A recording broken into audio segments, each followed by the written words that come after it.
All right, let's also cut across right now to the Congress headquarters where the party flag is flying at half-mast. There's a 7-day mourning viewers that has been announced for the former Prime Minister. My colleague Shreya Chatterjee is joining us from the Congress headquarters. Shreya, what's the word in? When can we, when are the final rites of Dr. Manmohan Singh going to take place? Earlier on, there was indications that it could, in all probability, now happen only tomorrow because his daughter is flying in from the United States of America. Well, rightly so, Preeti. That's what we are also learning, that the final rites will be taking place tomorrow, most likely in the Rajghat area.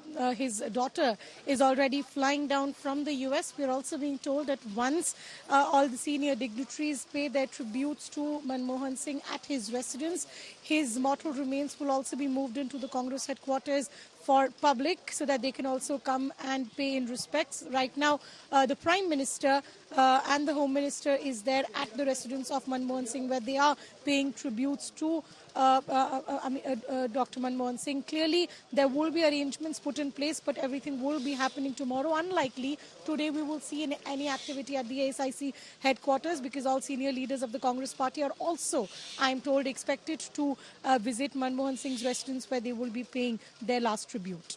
Shreya, late last night, because we'd seen Rahul Gandhi and Mr. Kharge come in, fly in from Karnataka, visit Dr. Singh's residence. Are we getting an indication? Are we expecting a lot of other leaders also maybe to congregate at the Congress office? How is the Congress going to commemorate the passing away of Dr. Singh?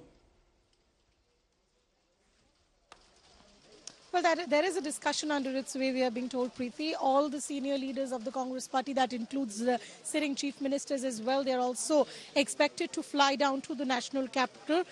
Whether or not there will be a tribute where there will be processions of sort while his mortal remains will be moved to the Rajghat, all those things are being chalked out right now, depending on the protocols and security arrangements that will accordingly be put in place. But we will definitely be seeing all senior Congress leaders, including sitting chief ministers, coming down to the national capital to pay their final tributes. But for today, Preeti, what I'm being told, in all likelihood, his mortal remains will be remaining at the residence. It's probably late in the night or early morning when we will see his mortal remains be brought to the Congress headquarters for public viewing. All right, Shreya, I want to come right back to you. My colleague Shreya, they're giving us details on the final rites of the former Prime Minister. Pawan Bansal, a congressman, former railway minister, also with me on the phone line there. Mr. Bansal, sad day today, passing away of, many would suggest, a gentleman politician, a statesman at that, who steered India from the brink of bankruptcy in the 1991. Yeah, I feel the nation shall never remain indebted to Dr. Manmohan Singh for all that he did for the country.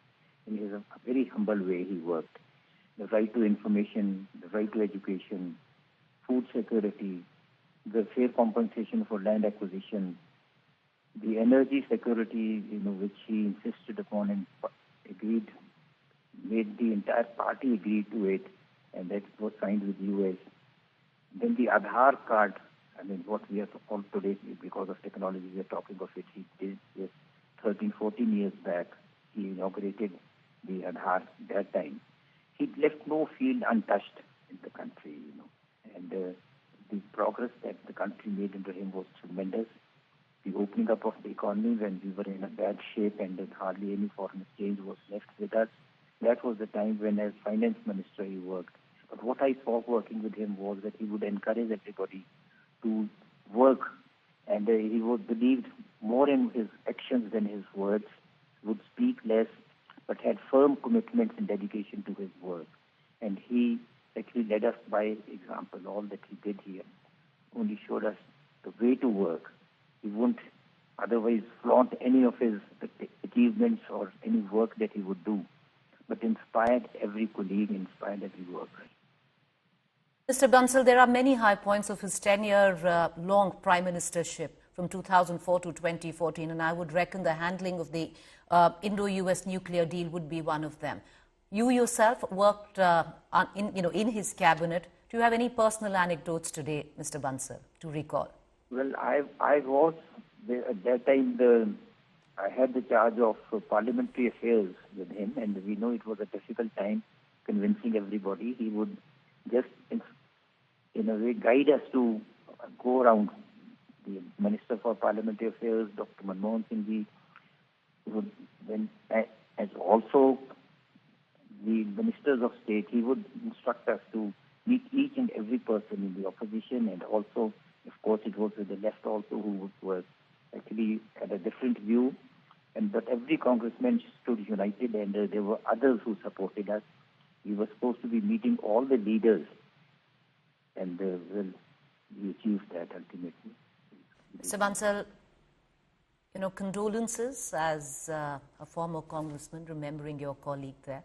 We're going to leave it at that. Thank you for joining us.